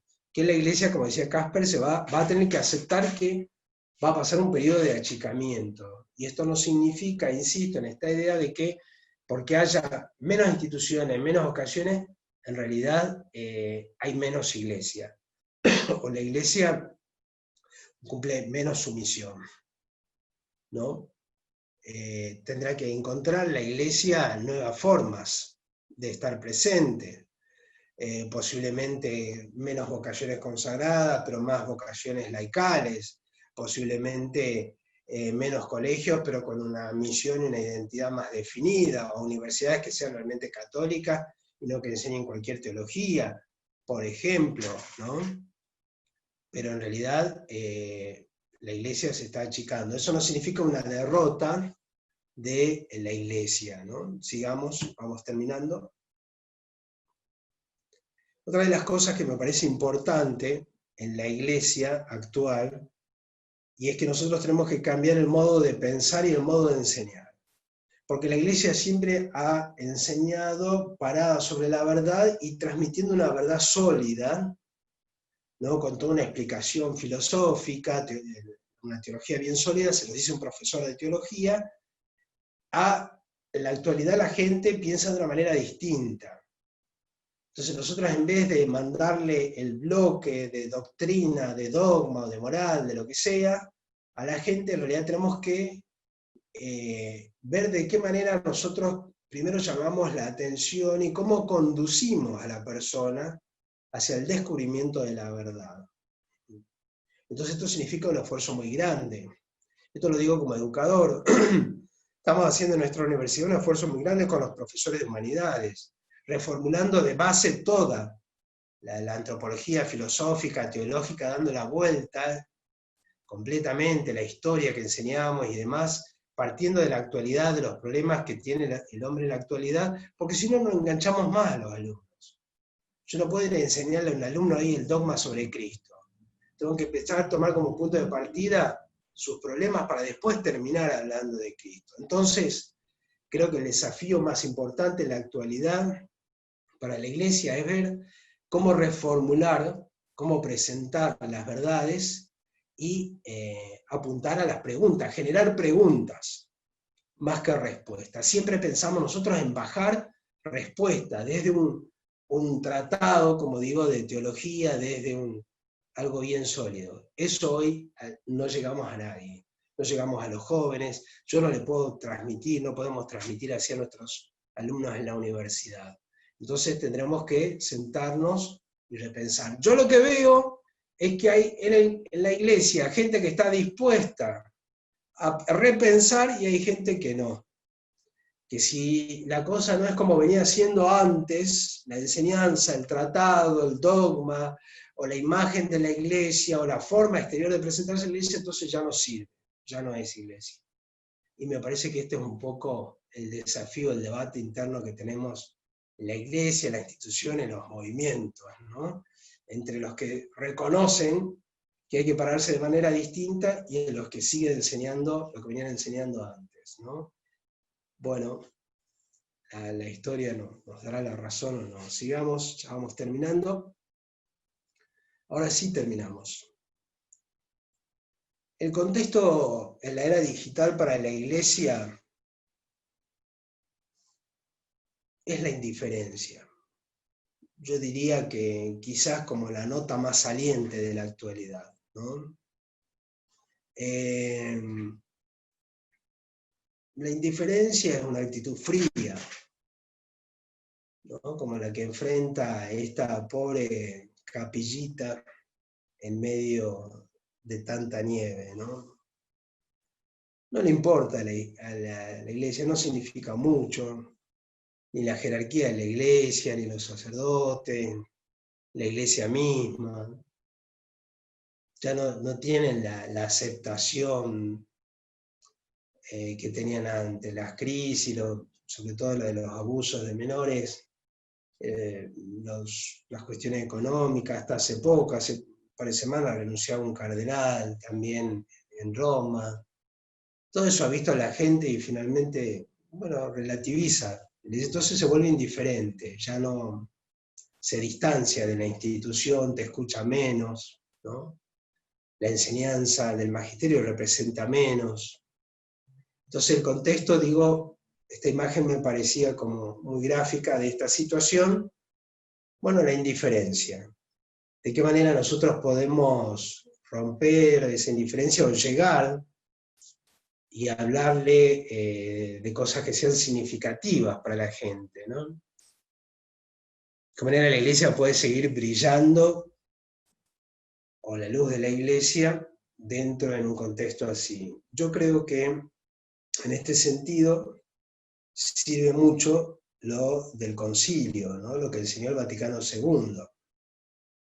Así como mostré que después de muchos siglos de la iglesia llega a su punto más grande de madurez y dice: la iglesia nace de Dios, en el centro de la iglesia está Dios y el fin de la iglesia es Dios, y la iglesia es para Dios. Bueno, ¿cuál es la luz de la iglesia en medio de este desierto tan frío, digamos? Es la de Cristo. No es la nuestra, no es la de ninguno en particular, no es la de la genialidad de ninguno, es la de Cristo. La gente busca a Dios, necesita a Cristo, no necesita a ningún predicador, a ningún párroco, a ningún teólogo, a lo que sea, nadie en particular, necesita gente a Cristo. Entonces, la luz de la iglesia es la luz de Cristo. Y en la medida en que la iglesia descubra la importancia que tiene la luz de Dios y presente a Dios, aunque sea pequeña, como esta, brillará, ¿no? En medio de ese contexto indiferente, post-cristiano, ¿no? Tan frío. Bueno, para nosotros, yo creo, los cristianos, es un gran desafío. Un momento para repensar, es un momento interesantísimo de la historia. Dios nos ha permitido nacer y participar de la vida en un momento en el cual está cambiando la humanidad y la iglesia tiene también que repensar y cambiar muchas cosas, ¿no? Somos nosotros protagonistas, ¿no?, de esto. Yo creo que podremos pensar en la iglesia en la medida en que la pensemos como decía el concilio, en la medida en que dejemos brillar la luz de Dios allá adentro, ¿no? En la medida en que brille también la luz de Dios dentro nuestro. Ojalá entonces que así sea, que como cristianos podamos llevar esta luz que no es nuestra, y que seamos instrumentos para que la gente se encuentre con Dios. Para mí es una alegría haberles podido hablar. 28 años, casi 30, estudié eclesiología, enseñé 15 años, y acá estoy terminando todo ese recorrido frente a ustedes, y empezando temas nuevos, ¿no? La ética y la inteligencia artificial, y bueno, despidiéndose de esto que ha sido una parte muy importante de mi vida, digamos. Y estas reflexiones están inspiradas no solamente en la teología, en la teoría, sino también en el recorrido personal, ¿no? En lo que he ido viviendo y sobre el misterio de la iglesia. Ustedes saben, todos sabemos que la iglesia es apasionante, pero la iglesia también es algo que a nosotros nos cuesta, nos hace sufrir, ¿no? La sufrimos por momentos y nos duele, ¿no? Nos hiere y la amamos profundamente, ¿no? Bueno, ojalá que les sirva entonces estas reflexiones, como digo, no son solamente teóricas. Si tienen preguntas, si quieren formular, algunos escribieron, pero si quieren hacerlas, si quieren encender las cámaras. Bueno, muchas gracias. Muy buena la exposición. Acá Tamiko Nakasu, que nos viene acompañando en varios webinars, había dejado una pregunta hace un rato y arrancamos con esta entonces, mientras el resto se anima. Una duda de la actualidad mundial en cuanto a las religiones. Se habla mucho de dos movimientos llamados patriotas y globalistas, y que quería saber si la Iglesia, el Vaticano, se inclina por alguno de los dos movimientos, ya que afecta, creo, a la fe católica actual. No sé si es solo como le llaman conspiración en las redes sociales. Bueno, si está por ahí, me gustaría que me contara más sobre el movimiento patriota y globalista. ¿Está por ahí? Sí, debe estar, a ver. ¿Quién es? Tamiko Nakasu. Por ahí está. Está ahí, pero no se ve la cámara. También conozco especialmente ese movimiento, digamos, ¿no? Así que por eso me gustaría que lo definas. Por ahí no todos lo conocemos, sino que nos cuentes, ¿no?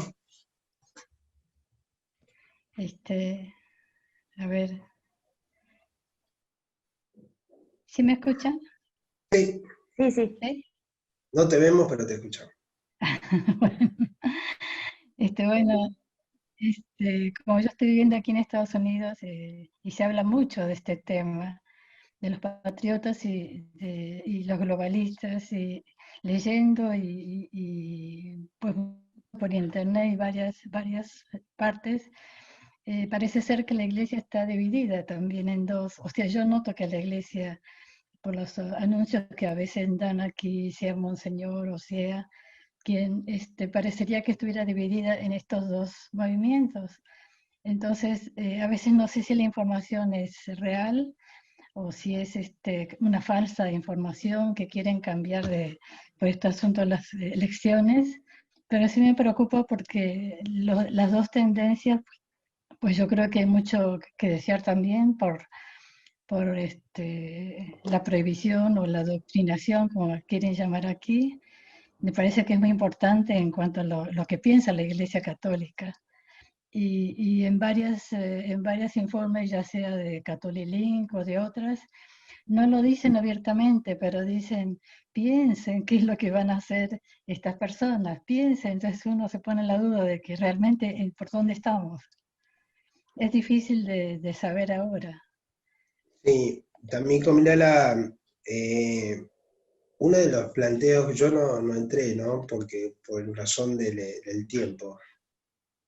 Uno de los planteos que siempre ha tenido la Iglesia son la idea de la Iglesia vinculada a una nación, ¿no? Siempre hubo tentativas a lo largo de la historia por tratar de bajar lo que es de orden sobrenatural y aplicarlo a realidades inmanentes, ¿no? La Iglesia siempre dijo no hay ninguna Iglesia nacional, ¿no? Y la Iglesia es una realidad universal, por eso es católica, no está identificado con una nación. Es cierto que cada uno tiene desde su cultura y desde su patria un modo de vivir, ¿no? Porque lo tenemos con nuestra cultura, la fe, pero no hay una iglesia nacional, ¿no? O sea, esas posturas que son más bien de orden social o político, visiones del mundo, ¿no? O mi país primero o el mundo primero, ¿no? Creo que entiendo esa discusión, digamos, será esa. No debería influir el modo de vivir la fe, ¿no? Por eso yo rescataba, digamos, creo que lo que nos enseña el concilio es a tener una visión más teológica, ¿no? Yo puedo decir, bueno, yo vivo la fe como argentino, estoy dentro de un movimiento laical, de alguna manera, tengo algunas características, pero bueno, no es la única forma de vivir, ¿no? La fe. Entonces no puedo absolutizar, ¿no? No puedo mezclar la realidad temporal con la esencia de la iglesia, ¿no? Y no puedo ponerle a la iglesia una finalidad temporal, que es lo que yo creo que se equivocan aquellos que identifican la iglesia con un momento determinado de la historia o de la cultura, ¿no? O con formas determinadas. Cuando en realidad la iglesia va cambiando a lo largo de la historia, eso, ¿no? Si yo entiendo bien, el movimiento, digamos, de aquellos que están a favor de la globalización y aquellos que están más en una visión nacional. La fe debería enseñarle a esos cristianos que la iglesia no es una realidad temporal, y no está ligada a un Estado, y no está al servicio de un Estado, ¿no? Es decir, soy católico y creyente, creo en Dios, y digamos, en primer lugar, y después soy argentino, todo lo que tenga que ver con mi cultura y demás es secundario, ¿no? Podría estar en otro lugar, en otro contexto, y no es lo esencial de mi fe. No Pues sé si en sí, parte... gracias. No, la reflexión del webinar de hoy también explica muy bien y me gustó que lo principal en todo esto al final es la fe católica en Dios, porque luego también depende el lugar en que uno vive, el país en que uno vive y lo que está prevaleciendo en política prácticamente. Claro, pero fíjate en el ejemplo que pones, viene muy bien porque ese es un ejemplo muy concreto de cuando uno pierde de vista lo esencial, ¿no? Por eso yo decía, bueno, depende todo de dónde cómo enfoque la iglesia, Sí, ¿no? sí, Si yo pongo en primer lugar mi país, mi forma de ser, mi cultura o mi institución, y me equivoco, ¿no? claro. Sí, seguro. Hasta mi propia institución es nada más que un instrumento, ¿no? La iglesia entera es un instrumento. Sí, Por eso el concilio la define como un sacramento, ¿no? En la iglesia, en un momento el concilio dice, usted una vez que se metió en la iglesia ya está salvado, ¿no? Como dicen las sectas, ¿no? Bueno, acá no, esto es un instrumento para que usted llegue. No llegó, hay que llegar al cielo, ¿no? Todo lo sí, que hace acá en la tierra tiene sentido en tanto y en cuanto, bueno, esta gente por ahí está poniendo en un primer lugar, en un primer plano, algo que no es Dios, ¿no? sí, Como aquel que sí, cree que el sentido de su vida es, no sé, la congregación, se van a enojar las hermanas conmigo, la congregación o la institución o lo que sea, ¿no? sí, En realidad sí. el sentido de la vida de uno es Dios, ¿no? Sí, gracias. La verdad es el webinar casualmente es para reforzar la fe, porque si uno se pone a pensar solamente en la institución siempre puede fallar, puede fallar O puede desaparecer también. también, ¿Qué también pasa puede si desaparecer. desaparece la institución o quiebra o los Ajá, escándalos, como le pasa a algunos, han terminado arruinando instituciones? ¿Qué pasa? Y sí, entonces yo me amargo, me hundo, me deprimo, y ya no tiene sentido mi sacerdocio, mi vida cristiana. No, desapareció la institución, no pero la fe, desapareció Dios, ¿no? sí, ¿Están desapareciendo instituciones? Sí. ¿Y qué significa eso? ¿El fin de la vida cristiana? No. sí, Significa que exacto, este proyecto ya quedó fuera de este momento de la historia, ¿no? Por alguna sí, razón. sí, Bueno, pero mi vida con Dios pasa por otro lado, digamos. Si yo Sí. tengo en claro eso, aunque se derrumbe la institución, aunque desaparezca la universidad en la cual yo trabajo, bueno, sigo siendo sacerdote y vivo para Dios, ¿no? Sí. Sí, muchas gracias. Siempre estaba con esa duda que parece como que la institución va a desaparecer, pero la institución es una institución. Puede cambiar como puede desaparecer, como puede aparecer una nueva. Va a desaparecer, como dice ahí el texto del concilio, ¿no? Como les mostré, Sí, va a desaparecer finalmente, ¿no? Así que sí. bueno. Bueno, Y pero no muchas solo va a gracias. desaparecer, Tamiko, sino que nosotros vamos a encontrar con la sorpresa de que la que dice Jesús en los evangelios, la que le dice a los fariseos, ¿no? Bueno, nos vamos a encontrar con que finalmente llegaron al reino de los cielos algunos que nosotros no pensábamos, ¿no? A los fariseos realmente los desafía fuerte Jesús, porque dice, primero van a ir las prostitutas y los publicanos, y después ustedes sí que llegan. Sí, Y bueno, es el misterio de la iglesia, ¿no? sí. No, y puede ser que cambie, puede ser no va a cambiar, por eso es la pregunta, porque se nota que va a cambiar todo el sistema, pero y No, ahora que no, estamos tan cerquita de las elecciones, más todavía. claro. Bueno, volviendo al tema de la iglesia, yo lo que percibo, no lo dije antes, se me escapó, es que el contexto este de adversidad y de cambio radical, digamos, el paso a una nueva era, es una gran oportunidad para la iglesia, porque desapegarse de las formas culturales, institucionales, de todas las formas, sobre todo las accidentales, le puede servir como una experiencia para aferrarse a lo esencial, ¿no? Sí, Como nos sí, pasa todo en la vida personal también nos pasa lo mismo. Cuando uno pasa por una enfermedad grave, una crisis seria, entonces uno se replantea la vida, ¿no? Te sí, dieron un diagnóstico de una enfermedad terminal, le pasa a mucha gente y dice, bueno, ahora tengo que vivir de manera distinta. Esto ya no me importa más. Estas cuestiones superficiales no me importa más.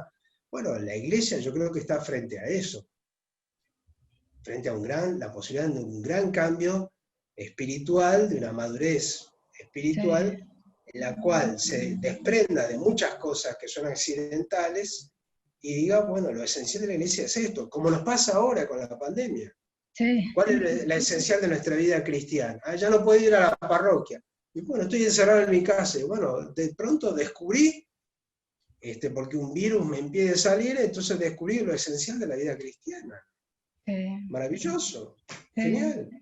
No sé, ¿No? yo también creo que va a haber un cambio y como uno sabe, Dios no se equivoca, ¿no? El cambio siempre tiene que ser a bien y si caemos es para empezar otra cosa nueva, así que Exactamente. sí, Padre bueno, Alejandro, Sí,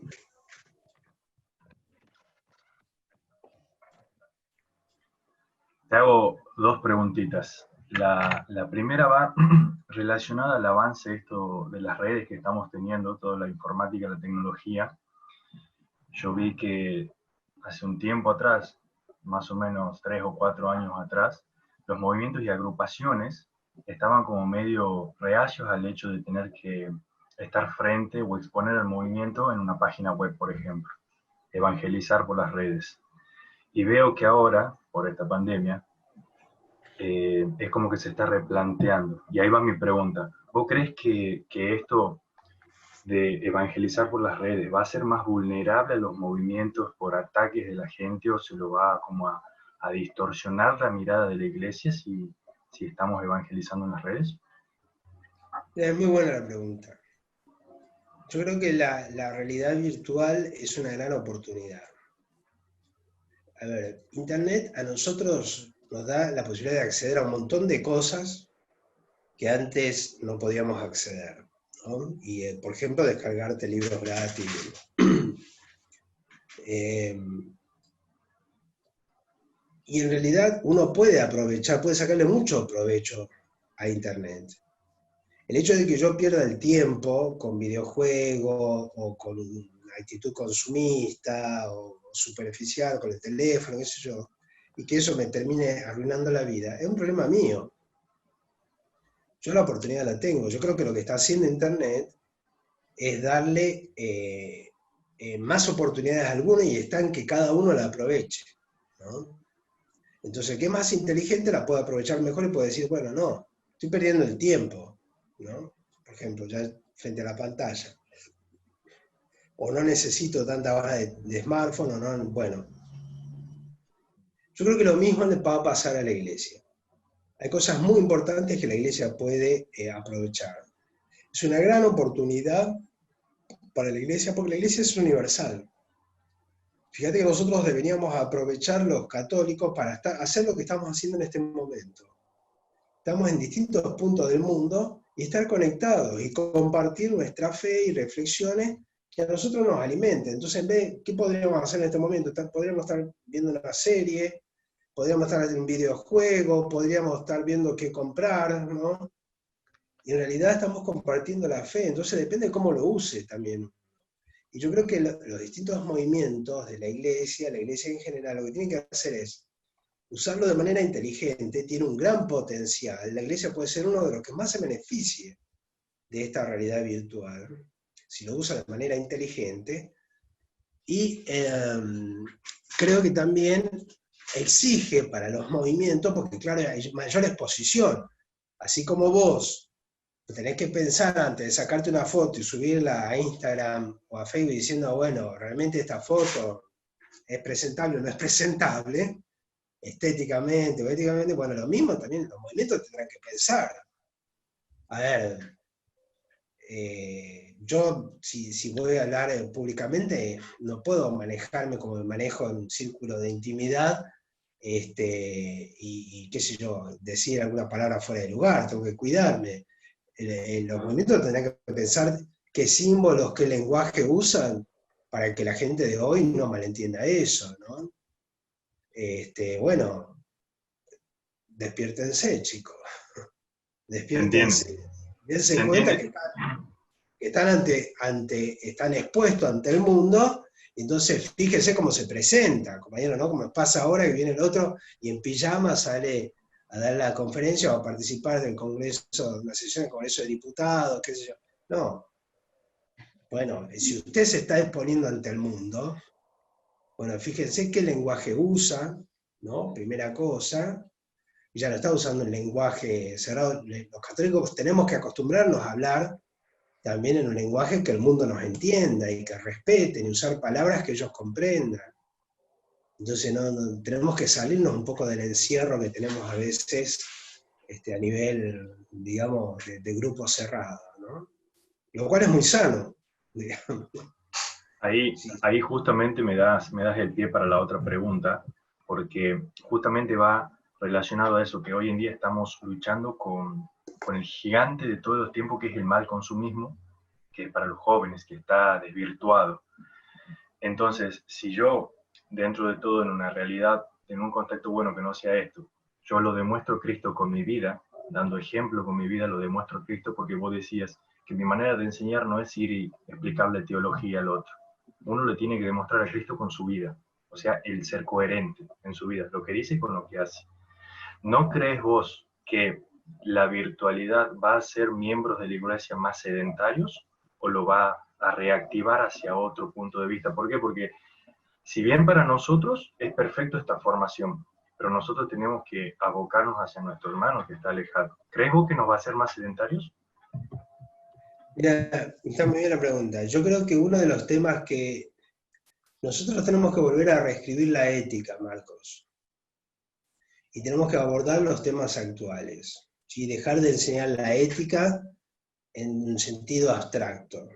Y abordar los problemas que tiene, porque tiene problemas, esta sociedad digital. Uno de los grandes problemas que tiene, que vos señalás, los hábitos de vida, el consumismo, lo que decía Barico, la superficialidad, ¿no? La fuente de verdad e información para todos nosotros es Wikipedia, por ejemplo. Bueno, necesitamos desarrollar una visión crítica de todo eso. La iglesia lo tiene que hacer. Hoy la iglesia tiene que hablar de esto, ¿no? Estos son los temas nuevos donde se debate la vida de la gente. Estos son los temas que tiene que abordar sí o sí la ética actual. Y no quedarnos con un lenguaje del pasado con problemas de otro momento. uno de los problemas es la libertad, ¿no? Lo que se discute ahora con la sociedad digital.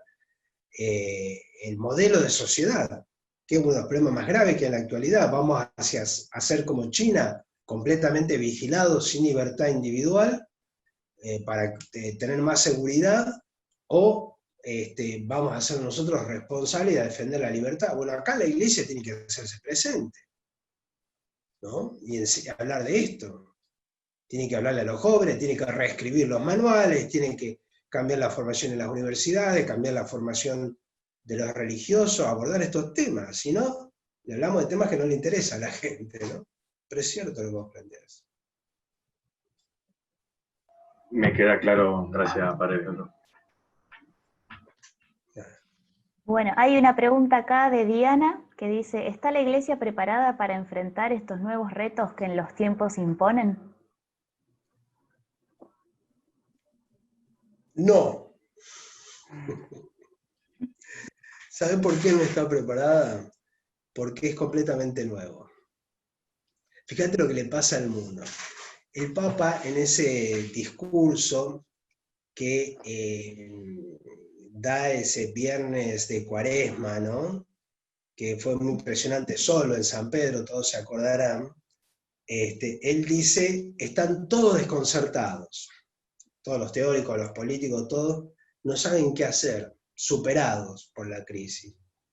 Y tiene razón. Está el mundo desconcertado, nadie sabe cómo va a seguir esta situación, la crisis política, mirá lo que está pasando en distintos países, en el nuestro también, la crisis social, la crisis económica, nadie sabe cómo va a seguir esto. Los economistas están hablando de que la economía va a cambiar radicalmente, o cambia o se hunde el mundo, digamos, se funde el mundo, ¿no? Bueno, y ante eso la Iglesia también tiene que cambiar, digamos, ¿no? Tiene que cambiar de lenguaje, de temas, de forma de presentarse, aceptar todo esto que decíamos, que ya le está hablando un hombre que viene con todo este arrastre de la posmodernidad, donde ya no hay verdades absolutas, aceptar que la Iglesia se va achicando, aceptar que ya no somos mayoría, que, bueno, un montón de cosas. Bueno, la Iglesia tiene que cambiar. Me gusta la pregunta porque yo lo que veo es que el problema más grande que tenemos es un problema de mentalidad. Yo veo que hay gente, ¿no? A mí me toca, como dirijo un grupo de más de 50 docentes, veo que hay gente que reacciona ante la situación y hay gente que no, que cree que hay que seguir igual que antes. Entonces yo le pregunto, porque hablo por ejemplo con docentes, gente que tiene más o menos mi edad, 50 años, que tiene hijos adolescentes, un poquito más grandes. Y entonces le digo, bueno, ¿cómo es que usted no entiende que hay que cambiar? ¿Cómo hace usted cuando va a comer al mediodía con sus hijos? ¿O no se da cuenta que sus hijos ya viven y piensan de una manera diferente? ¿No tiene ese problema todos los días al mediodía y a la noche? Claro que sí. Entonces, si usted lo tiene en la mesa todos los días, ¿cómo no entiende que los alumnos suyos piensan de manera distinta? ¿Esto se está preguntando a la Iglesia? Esta es la gran pregunta. Entonces, por eso te respondo que no. Es demasiado nuevo, es cierto, ¿no? Estar comenzando, nosotros estamos parados al filo del inicio de una nueva era. Es todo muy nuevo. Hay cambios muy profundos, digamos. Todavía no sabemos bien cómo va a desembocar, cómo va a seguir la historia, de qué manera, por ejemplo, la inteligencia artificial va a modificar nuestra vida. Todavía no lo podemos medir. Algunas ideas tenemos. Los pensadores están diciendo, bueno, esto está comenzando. Hay que volver a barajar. En la Civiltà Católica, el director Espadal, un jesuita, de los más importantes, pensadores de la actualidad que sigue mucho el Papa Francisco, dice, el último número de la Civiltà Católica, esa revista italiana, dice, bueno, en realidad la Iglesia está frente a un cambio tremendo, grandísimo. Va a cambiar el modo de conocer, ¿no? Los hijos de ustedes o los nietos van a tener anteojos con datos de la realidad, van a tener chip incorporado de información, y eso cambia hasta el modo de percibir la realidad. Bueno, la Iglesia necesita cambiar. La Iglesia no está preparada para esto.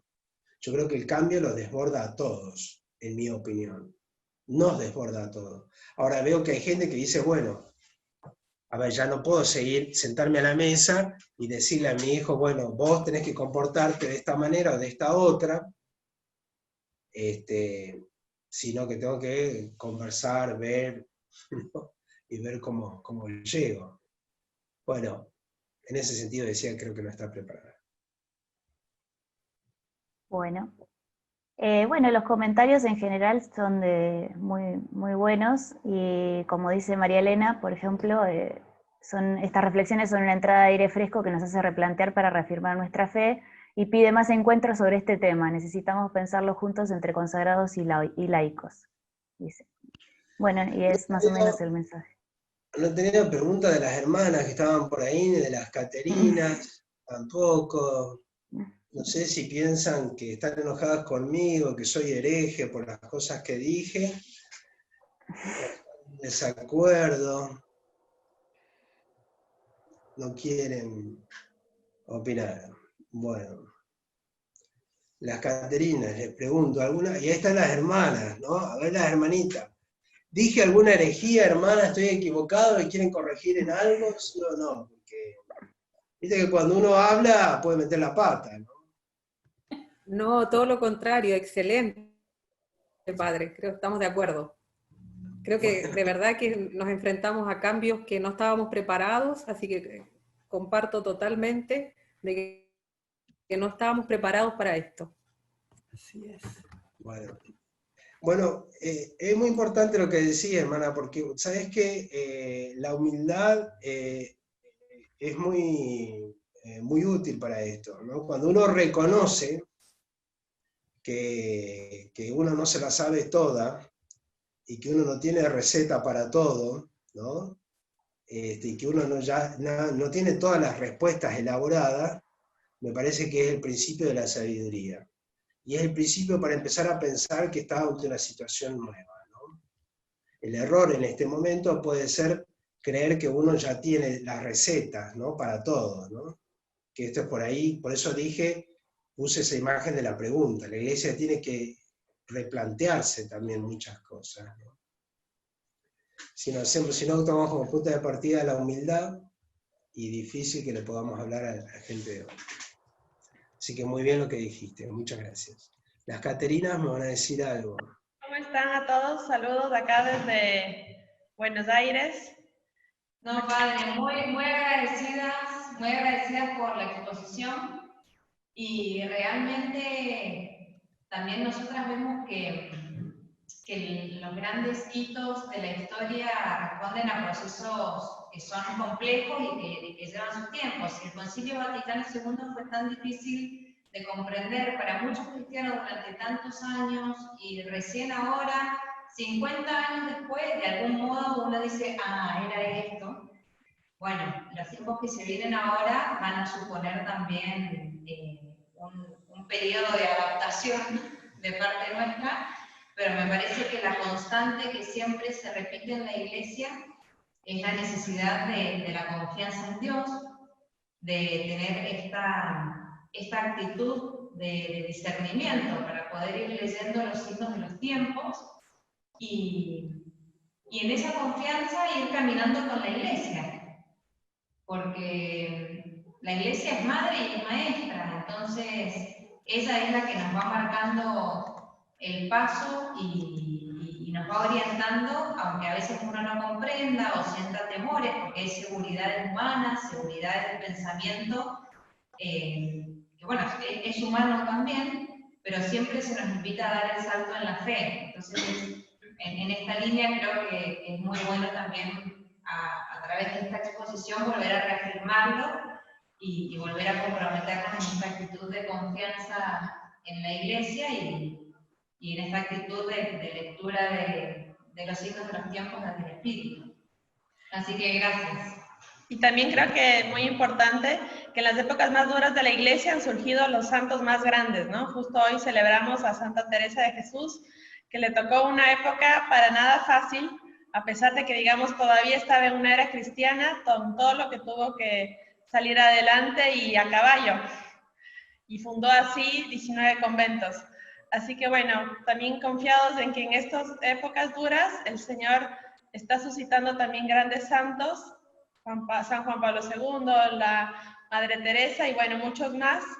Así que sabemos que sí, el nuevo santo joven, Carlo Acutis, y así muchos más, que también hay santos de, como dice el Papa Francisco, de esta clase media de la santidad, que por ahí es la señora, la vecina, que tiene una vida muy reservada, poca pública, pero que es santa en lo que le toca hacer.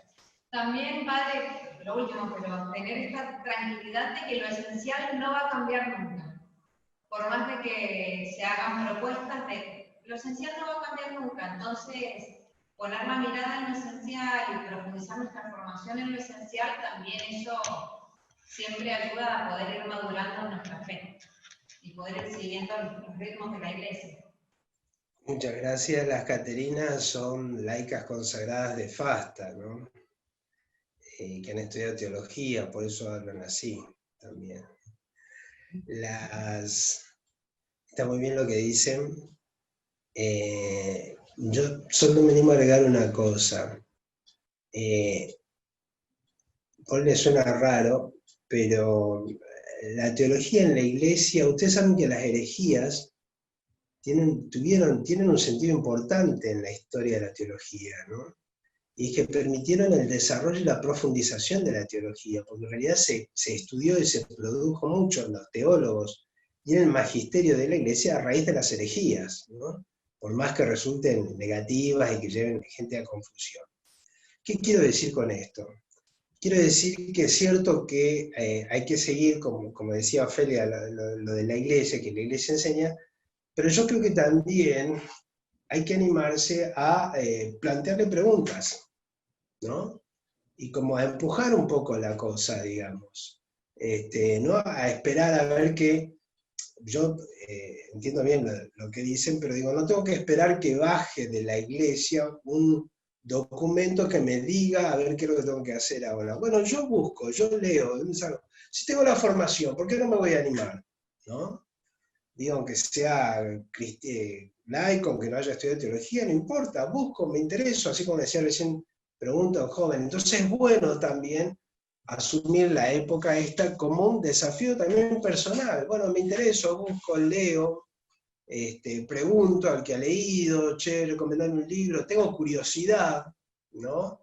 Y empiezo yo también a buscar respuesta, no a esperar que me baje todo, digamos, así ya digerido, ¿no? Me parece buena esa actitud, y también coincido, lo esencial es lo importante. Creo que en estos, así, cuando este tipo de momentos, es como que una de las cosas más importantes que hay que hacer es precisamente distinguir lo esencial de lo accidental, ¿no? Entonces, lo esencial, por eso insistí en la visión del concilio, es la presencia de Dios en la Iglesia, ¿no? Lo esencial es el encuentro de uno con Dios, digamos, en la Iglesia. Muy bien. Bueno, creo que podemos ir cerrando, son las 10 de la noche. Perdón. No. Agradecemos la excelente reflexión que nos deja a todos pensando mucho, y le agradecemos a todos también la presencia y haber estado ahí. No se fue nadie, estuvieron todos ahí presentes, súper atentos y agradecidos por tu exposición. Así que muchas gracias a todos. Bueno, gracias a todos, los de afuera, Estados Unidos, México, Colombia, la hermanita de Chile, Caterinas, todos. Que Dios los bendiga. Gracias. Hasta la próxima.